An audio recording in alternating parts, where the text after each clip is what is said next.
आज तक रेडियो सुनता है सारा जहां।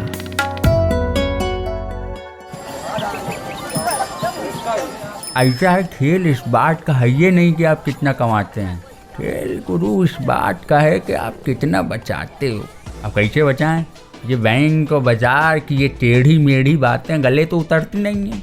अरे तो महाराज उनसे मिलिए ना, अपने मनी मैनेजर से। आपके बटुए से जुड़ी हर सलाह एकदम मुफ्त। और शायरी सुनिए, पैसे से जुड़ा है कोई भी शक, आस्क बेझिझक। मनी मैनेजर, बात बचत की। हर शनिवार आज तक रेडियो पर। मान बनाओ, कच्चा ज़्यादा रखना।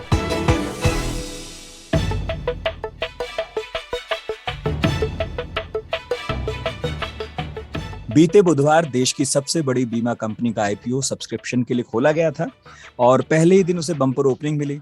जब इधर एलआईसी का आईपीओ हाथों हाथ लिया जा रहा था, उस वक्त आरबीआई ने एक बैड न्यूज दी और सारे जश्न पर पानी फेर दिया। आरबीआई ने लगातार रेपो रेट में इजाफा करने का ऐलान किया। बढ़ोतरी हुई 0.4% की, यानी जो रेपो रेट 4% था, अब बढ़कर हो गया है 4.40%। इसका असर क्या होगा, इस पर चर्चाएं शुरू हो गई हैं। आपने शायद पढ़ा हो, सुना हो। कहा तो ये भी गया है कि लोन महंगा हो जाएगा, आम आदमी की जेब पर बहुत खराब असर पड़ेगा, और भी कई तरह की बातें हैं। तो हमने सोचा क्यों ना आज रेपो रेट पर बात की जाए, क्योंकि आमतौर पर हम बस ये समझते हैं, ये जानते हैं, ये सुनते हैं कि हम पर असर क्या पड़ेगा, लेकिन पड़ता कैसे है। और ये जो पढ़े लिखों की दुनिया है, जो परसेंटेज में बात करती है, जरा उसमें भी एंट्री लेंगे, सरल भाषा में समझेंगे कि इन बातों का मतलब क्या है। तो स्वागत है आपका मनी मैनेजर में। मेरा नाम है नितिन ठाकुर। आज शनिवार है, तो ये जो ताला है इसकी चाबी लेकर आए हैं, और उस चाबी का नाम है टीना जैन कौशल। हमारे साथ हैं, बिजनेस टुडे में सीनियर एडिटर हैं और रजिस्टर्ड पर्सनल फाइनेंस एडवाइजर हैं। सरल भाषा में हर बार हमें मनी मैनेजर में आकर मुद्दों को समझाती हैं। बहुत बहुत स्वागत है टीना जी। Thank you Nitin. और आज मैंने आपको चाबी कह दिया है, तो इस ताले को खोलेंगे, क्योंकि अक्सर लोग हमसे पूछते रहते हैं कि आप लोग बहुत फेड की बात करते हैं, आरबीआई की बात करते हैं, इनसे होता क्या है? इनका काम तो बैंकों का रखरखाव होगा, लेकिन इतना ही नहीं है, बहुत कुछ है। तो ये बात तो होगी, लेकिन सबसे पहले बिजनेस हेडलाइंस। तो टीना जी, पहली हेडलाइन ये है, जैसा मैंने अभी बताया, एलआईसी के आईपीओ ने अच्छा रिस्पॉन्स किया, लेकिन जरा सा विस्तार में समझाइए कि किस तरह की बहार रही। नितिन, एलआईसी का आईपीओ May 6 को ओपन हुआ था और जो रिस्पांस है वो काफी अच्छा है। तो अगर मैं पॉलिसी होल्डर्स कोटा की बात करूं, अभी तक 4 टाइम्स वो ऑलरेडी सब्सक्राइब हो चुका है। जो एम्प्लॉइज कोटा था, जिसमें हमने देखा था डिस्काउंट करीब 45 रुपीज का मिल रहा था, उसमें 3 टाइम सब्सक्रिप्शन आ चुका है। और जो रिटेल है वो भी फुली सब्सक्राइब हो गया है, करीब 1.34 के अराउंड। और जो इंस्टीट्यूशनल बिल्डर्स हैं, उनका इतना अच्छा रिस्पॉन्स नहीं है। जैसे मैं अगर नॉन इंस्टीट्यूशनल बिल्डर्स के देखूं या क्वालिफाइड इंस्टीट्यूशनल बिल्डर्स का देखूं, जो बड़ी कंपनीज हैं, कॉर्पोरेट्स हैं, म्यूचुअल फंड्स हैं, उनका अराउंड 0.91 के करीब करीब हुआ है। तो जो रिटेल इन्वेस्टर्स हैं, पॉलिसी होल्डर्स हैं, एम्प्लॉइज हैं, उन्होंने काफी अच्छा थम्स अप किया है आईपीओ का। इंस्टीट्यूशनल अभी हम कम देख रहे हैं, बट अभी बचे हैं एलआईसी आईपीओ के दिन, तो ये भी फुली सब्सक्राइब होता ही हुआ ही दिख रहा है। तो ओवरऑल 1.5 टाइम्स का सब्सक्रिप्शन एलआईसी में ऑलरेडी आ चुका है, जो कि अच्छी खबर है। मतलब बेसिकली जैसी अपेक्षा थी वैसा ही परफॉर्म कर रहा है जी। दूसरी हेडलाइन है, कोटक बैंक ने एफडी रेट बढ़ा दिए हैं, और आरबीआई पॉलिसी चेंज के बाद, जिसका मैंने अभी जस्ट जिक्र किया, उसके बाद ये पहला बैंक है जिसने इस तरह की बढ़ोतरी की है। आपका क्या कमेंट है? जी, कोटक बैंक ने बढ़ा दी है रेट्स, और उसने अपनी 2 करोड़ से कम एफडी पे रेट बढ़ाए हैं, और रेट 30 से 35 बेसिस पॉइंट पे बढ़े हैं। ये सीधा इसलिए बढ़े हैं क्योंकि रेपो रेट बढ़ने के कारण लोन के रेट बढ़ेंगे, लोन के रेट बढ़ेंगे तो कहीं एफडी के भी रेट बढ़ते हैं, क्योंकि ये दोनों सिंक में मूव होते हैं। एक लोन बढ़ता है तो एफडी रेट भी बढ़ता है। बट अभी अभी भी ये रेट बढ़ने के बाद, जैसे अगर मैं 390 डेज की जो इनकी एफडी है, वो भरने के बाद 5.20 से 5.5% चली गई है। तो इज़ाफ़ा तो हुआ है, पर अभी भी कहीं इन्फ्लेशन बीटिंग रिटर्न्स नहीं आ रहे हैं। तो ये अब हमें देखना है कि एफडी क्या आगे जाके हमें इन्फ्लेशन बीटिंग रिटर्न्स दे पाएगी। जी। और तीसरी हेडलाइन, टीना जी, एक्सिस म्यूचुअल फंड ने 2 फंड मैनेजर्स सस्पेंड कर दिए हैं। ये क्या खबर है? ये बहुत बड़ी खबर है नितिन। 2 फंड मैनेजर दिनेश जोशी और दीपक अग्रवाल, एक्सिस म्यूचुअल फंड ने एक डिक्लेरेशन भी कल निकाला था कि इन दोनों को सस्पेंड कर दिया है। एक्चुअली उनके ऊपर फ्रंट रनिंग के चार्जेस हैं। फ्रंट रनिंग के चार्जेस माने जो ट्रेड करते हैं उनके पास कोई इंफॉर्मेशन है और उसको वो अपने हित के लिए, पर्सनल यूज़ के लिए यूज़ कर लेते हैं। तो वो कहीं न्यूज़ छुपाते हुए अपना खुद का प्रॉफ़िट करते हैं फ्रंट रनिंग, और ये सेबी की निगाह में बहुत बड़ा अपराध है। अपराध के टाइप से देखा जाता है। तो हम्म। ये बहुत बड़ी खबर है क्योंकि हम म्यूचुअल फंड इंडस्ट्री को बहुत ट्रांसपेरेंट तरीके से देखते हैं कंपेयर टू अदर इंडस्ट्रीज़। तो ये एक बड़ी खबर आई है और फंड मैनेजर्स को सस्पेंड कर दिया गया है इमीडिएट बेसिस पे। अब आगे जाके इन्वेस्टिगेशन जारी है। एक्सिस बैंक कह रही है क्या पूरा क्या न्यूज़ थी, क्या उन्होंने इम्पैक्ट किया है, वो आगे जाके हमें पता लगेगा। ओके टीना, और आगे बढ़ते हैं आज के टॉपिक पर। और रेपो रेट का बड़ा शोर है। इनफैक्ट पहले भी रेपो रेट ऊपर नीचे होती थी, लेकिन इतना हल्ला नहीं कटता था। मगर आज थोड़ा सा जागरूकता बढ़ गई है, तो लोग टर्म्स पर बात करने लगे हैं। तो रेपो रेट से ही सवाल शुरू करूंगा, ये होती क्या है टीना? तो रेपो रेट आप समझ लीजिए, जब आपको पैसे की ज़रूरत होती है, आपको या मुझे पैसे की ज़रूरत होती है, तो हम बैंक के पास जाते हैं लोन लेने के लिए। हम्म। बट बैंक भी एक एंटिटी है, उसको भी पैसों की ज़रूरत होती है, तो बैंक कहाँ जाएगी लोन लेने के लिए? बैंक हम्म। जाती है आरबीआई के पास, जो कि बैंक्स का बैंक कहलाता है, सेंट्रल बैंक है। हम्म। तो तो अब जो हुआ है, बैंक आरबीआई ने रेपो रेट बढ़ा दिया है। इसका मतलब जिस रेट पे वो बैंक्स को कर्ज देता था, उस रेट में वृद्धि हो गई है। वो 4% से 4.40 हो गई है। तो अब बैंक्स को जो कर्ज मिलेगा, वो महँगा मिलेगा आरबीआई की तरफ से, और क्योंकि बैंक को कर्ज महँगा मिलेगा, तो फिर बैंक के कस्टमर यानी कि मुझे और आपको वो लोन महँगा मिलेगा।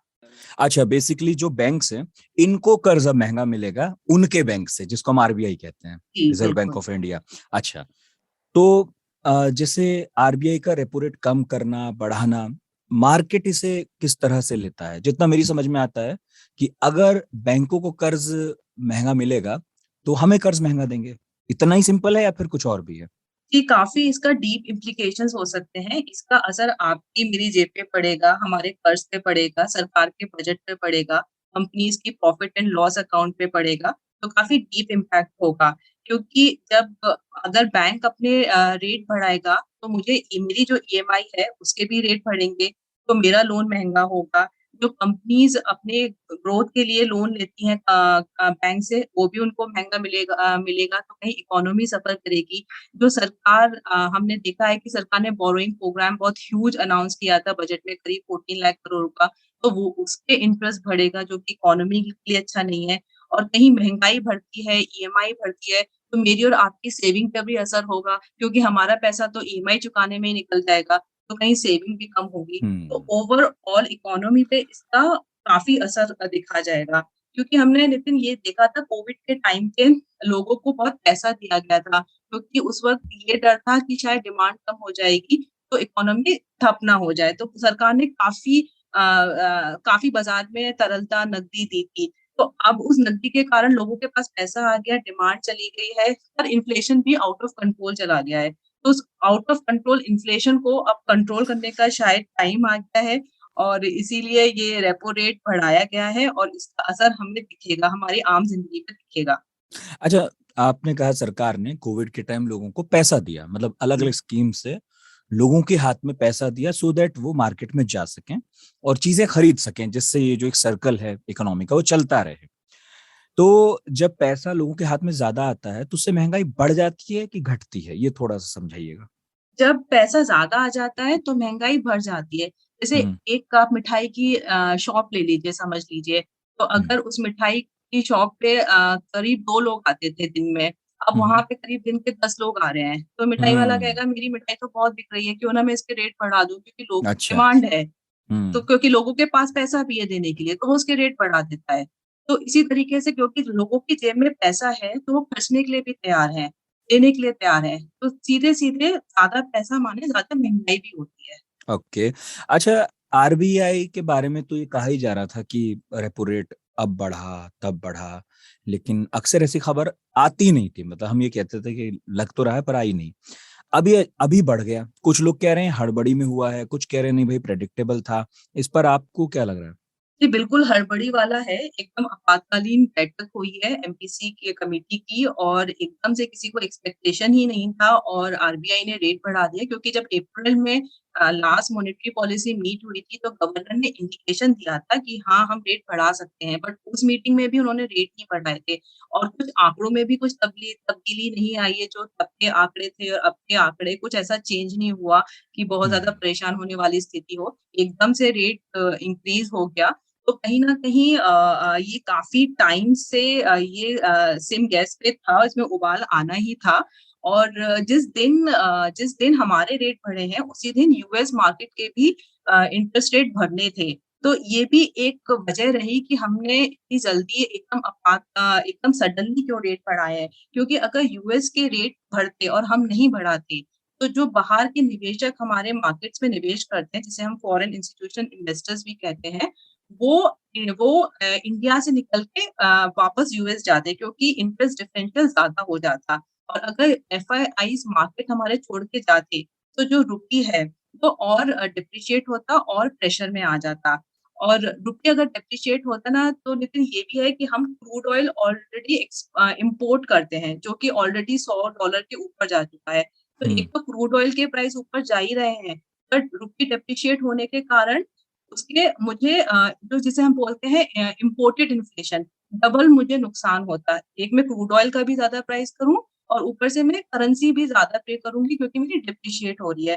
तो हम्म। कहीं काफ़ी टाइम से ये ब्रू हो रहा था और फाइनली यूएस के इंटरेस्ट रेट भी बढ़ रहे थे, एलआईसी का आईपीओ भी आ रहा था और मुझे जहाँ तक लगता है अप्रैल के आंकड़े इन्फ्लेशन भी आने वाले हैं नेक्स्ट वीक तक तो वो भी शायद नंबर्स कैसे हों ज़्यादा अच्छे नहीं दिख रहे हैं जिस हिसाब से गवर्नर साहब की टोन में अर्जेंसी थी इस इन्फ्लेशन को कंट्रोल करने की, तो काफ़ी ये पीछे से बता रहा है कि क्योंकि आरबीआई बहुत डेटा ड्रिवन है, वो कभी ऐसे ही कोई स्टेप नहीं लेती है, कुछ डेटा सामने होता है तभी वो स्टेप लेती है। तो हो सकता है अप्रैल के नंबर इतने अच्छे ना हों इन्फ्लेशन के इसीलिए ये इतनी अर्जेंसी दिखाई गई है।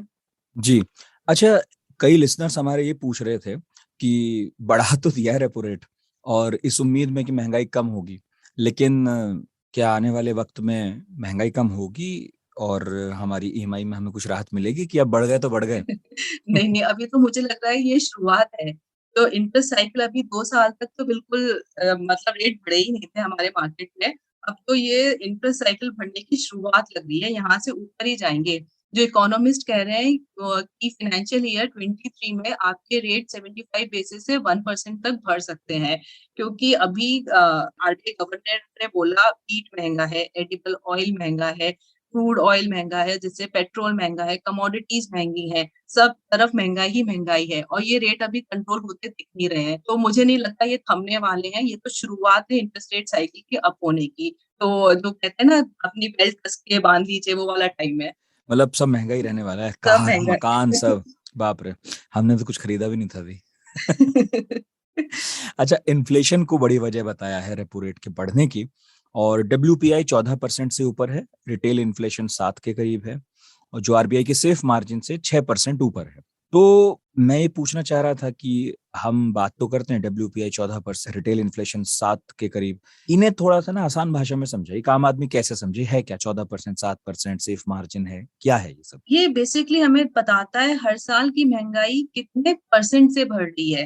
हुँ। जैसे अगर कोई चीज़ ₹100 की थी पिछले साल, तो अगर महँगाई दर साल की 4% है, तो आज वो मुझे 104 की मिल रही है। हाँ। तो अगर ये आरबीआई कहती है कि मैं 6% तक कंफर्टेबल हूँ महँगाई बढ़ती है, पर 6% से बढ़ती है तो आरबीआई कंफर्टेबल नहीं है क्योंकि काफ़ी उनके स्टैटिस्टिक्स और आंकड़े होते हैं वो गड़बड़ हो जाते हैं। तो इस कारण से क्योंकि महँगाई में देखिए आप ये कमोडिटी है, ये फूड है और ये कमोडिटी फूड ये सब मिलके महँगाई हमारी बढ़ाती है। तो कहीं जब कच्चे तेल का दाम बढ़ते हैं, इम्पैक्ट पड़ता है, कहीं आपकी कमोडिटी बढ़ती है तो घर के प्राइसेस पे होता है, तो ओवरऑल आपकी महँगाई ऊपर चली जाती है।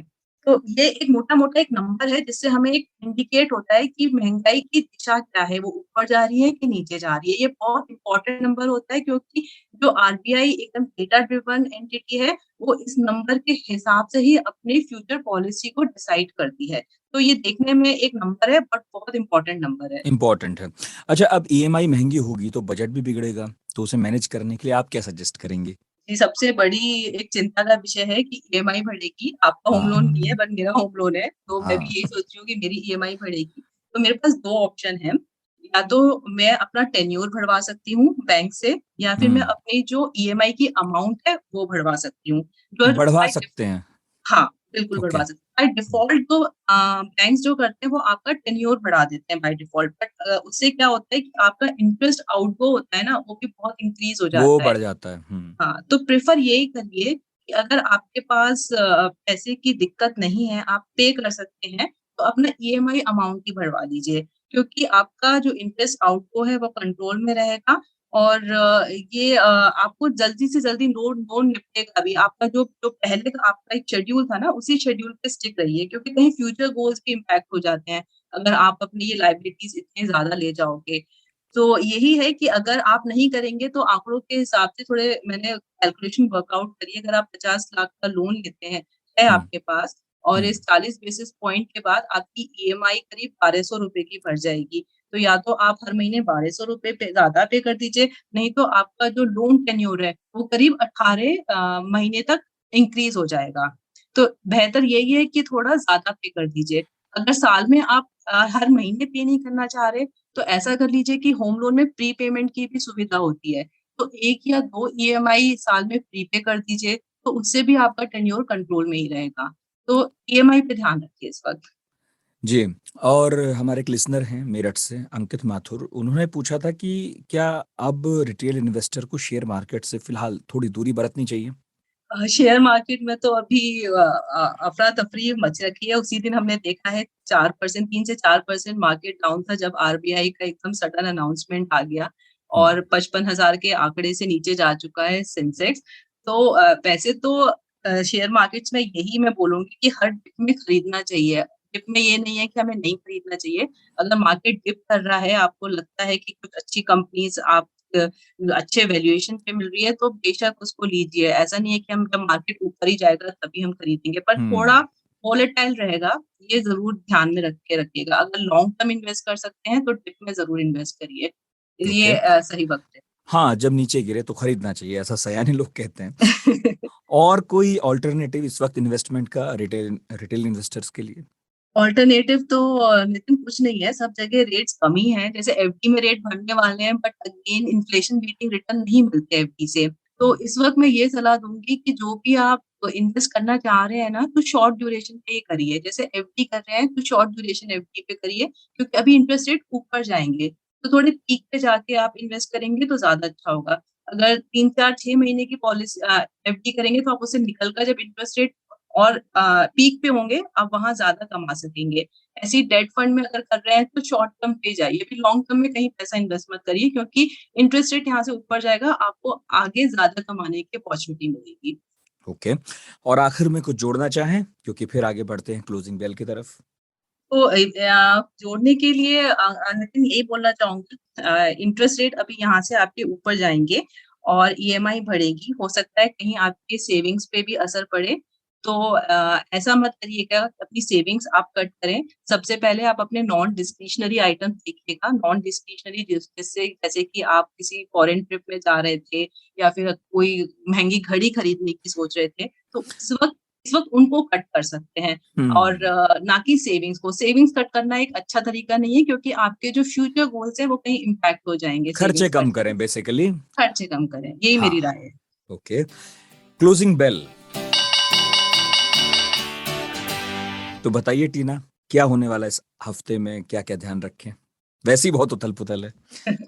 तो जो नंबर्स हैं वो अगले हफ्ते आ सकते हैं, आईआईपी के नंबर आ सकते हैं, जो कि है इंडेक्स ऑफ इंडस्ट्रियल प्रोडक्शन। वो हमें बताता है कि इंडिकेशन होती है कि कंट्री की इंडस्ट्रियल एक्टिविटी किस डायरेक्शन में जा रही है। हमने फेब में देखा था कि 1.7% से ग्रो हुआ था, बट तब से अब तक काफ़ी चीज़ें चेंज हो चुकी हैं। तो ये क्या इंडिकेट करती हैं ये फिगर, इस पे हमें नज़र बनाए रखनी है। और इन्फ्लेशन नंबर जैसे मैंने आपको बोला कि अप्रैल के नंबर इकोनॉमिस्ट कह रहे हैं शायद अच्छे ना आए, 7.05 तक इन्फ्लेशन जा सकती है, ऐसा एक आंकड़ा है, अनुमान है। तो इन्फ्लेशन और जो आरबीआई के गवर्नर की जो टोन में अर्जेंसी थी, उससे भी कुछ यही लग रहा है इन्फ्लेशन ऊपर ही जाएगा। तो ये एक बड़ा नंबर है और चिंता का विषय भी है, जिस पे हमें नजर बनाए रखनी है। और तीसरा एक इम्पोर्टेंट है एलआईसी आईपीओ, क्योंकि एलआईसी आईपीओ पूरी हफ्ते में चर्चा में रहा है और ये लिस्ट होगा करीब 17 मई को। तो कैसी रहती है लिस्टिंग, कितना प्रीमियम मिलता है, क्या डिस्काउंटिंग रहती है कि प्रीमियम पे लिस्ट होती है, क्योंकि मार्केट में काफी उथल पुथल है अभी। तो कैसा रहेगी इसकी लिस्टिंग, ये एक इम्पोर्टेंट देखने वाली बात है। बिल्कुल, बहुत इंपॉर्टेंट है। और चूंकि मार्केट ऊपर नीचे दाएं बाएं हो रहा है, वॉलेटाइल है, तो सब कुछ इंपॉर्टेंट है, हर चीज पर नजर रखनी चाहिए। और टीना ने एक बात कही बहुत जरूरी, खर्चों में कटौती करें, सेविंग्स में बिल्कुल नहीं। बहुत बहुत शुक्रिया टीना। Thank you Nitin. तो टीना ने बताया आसान भाषा में कि रेपो रेट क्या होता है, कैसे हमारे आपके जीवन पर फर्क डालता है, और बैंकों को कर्ज महंगा मिल रहा है तो उसकी मार हमें ही पड़नी थी, और इसके फायदे नुकसान दोनों हैं। उम्मीद है समझ में आया होगा आपको। और अगर कुछ ना समझ में आया हो या फिर कोई नया सवाल हो तो प्लीज भेजिएगा radio@aajtak.com पर। व्हाट्सएप नंबर है 9953323303। आज का शो प्रोड्यूस किया है कपिल देव सिंह ने और साउंड मिक्सिंग कर रहे हैं अमृत रथ जी। अगले शनिवार फिर हाजिर होंगे किसी नए टॉपिक के साथ, और टॉपिक आप भी सुझा सकते हैं इसी मेल आईडी पर और इसी व्हाट्सएप नंबर पर। जरूर बात करेंगे और एक्सपर्ट से आपके सवालों का हल भी लेंगे। तो अपना बहुत ख्याल रखिए। आज तक रेडियो सुनते रहिए।